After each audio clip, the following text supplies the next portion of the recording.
Welcome back, everyone. Michael here with Offshore Citizen. We're going to talk today about the subject of what is the corporate veil and what is piercing the corporate veil. Now, if we had a cool little montage, you could pop in here at this point in time. So in a previous video, I talked about asset protection and I mentioned corporate veils, and I explained a little bit of the background of where corporate veils come from. Quickly, in case you didn't see that video, give a little recap. So historically, there was no corporations. Corporations have their origin in Holland with the Dutch East India Trading Company and global trade. Okay, so in that time, I don't remember what year it was, but maybe the 1700s or something like that, 1600s, whatever. There were these expeditions where you'd have ships that would be carrying goods back and forth between, typically in this case, East India, but Asia and Europe. Okay. Later, of course, obviously to North America and Europe.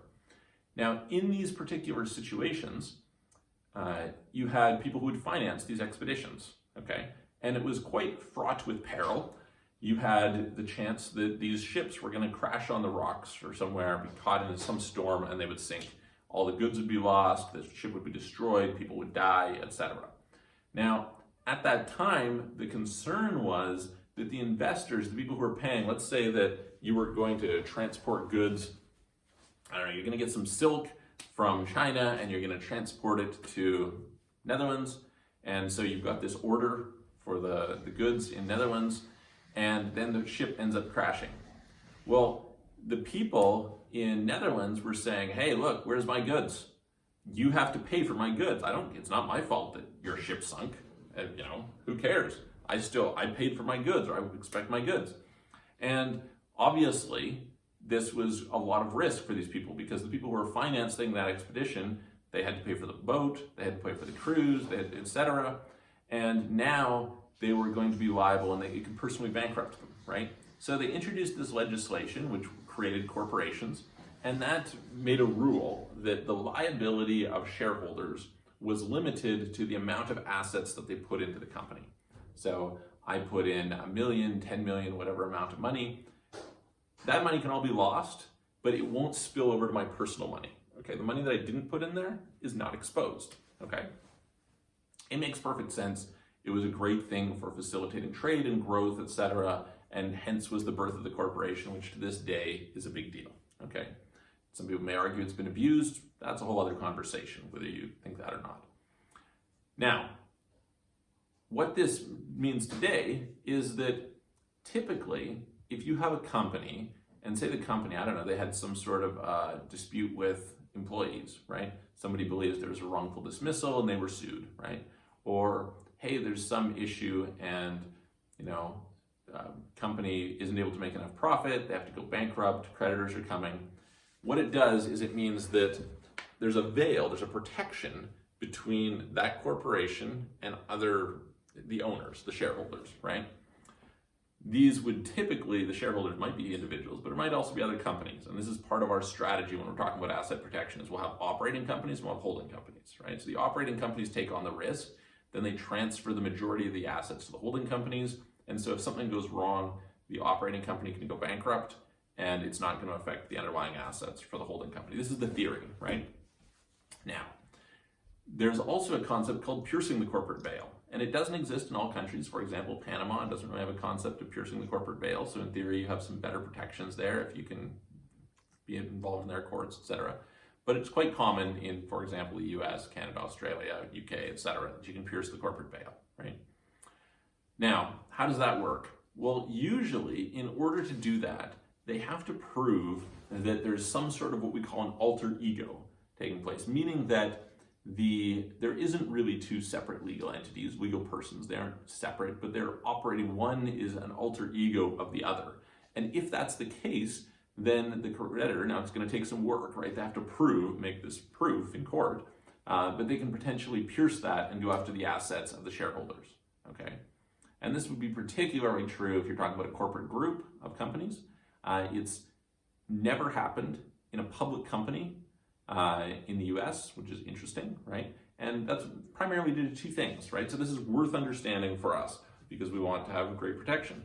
The first is there's very good corporate governance. What does corporate governance mean? This means that the management, the directorship of the company. Obviously, if you're talking about an LLC, it's member managed or manager managed.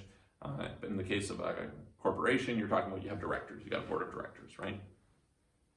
If you have a limited liability partnership, then obviously you've got the partners and all that stuff going on. If you have a limited partnership, then you've got a general partner who has unlimited liability and the limited partners who have limited liability. And usually they're protected. We'll talk about this in just a second. So how does this work? Well, you're in a situation where what should be happening is that the people who are managing that company, the highest level, the directors, treat that company as a separate legal person and operate based on the best interests of that person, independent of the fact that they have other influences, right? So they might have 4 companies they're directors of, but they say, no, I'm going to set this aside.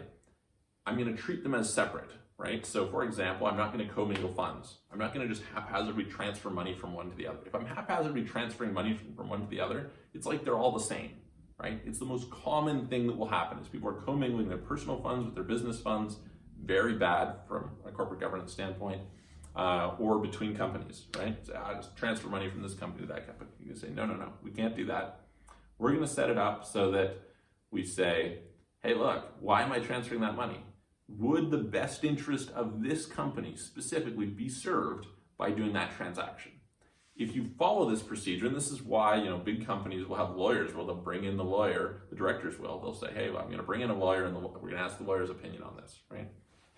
So if you treat it as its own thing and this other one is its own thing, there's proper corporate governance, maybe you have board of directors meetings, you document those meetings, you have a secretary, you can show in the minutes that we considered this, etc., and we went through the proper evaluation, then it's very hard to penetrate. The second thing that's very, very key to these public companies is you have so many shareholders. Okay, so it's very hard because what you're fundamentally claiming when you pierce the corporate veil is you're saying, hey, the shareholder is liable for what happened with this company.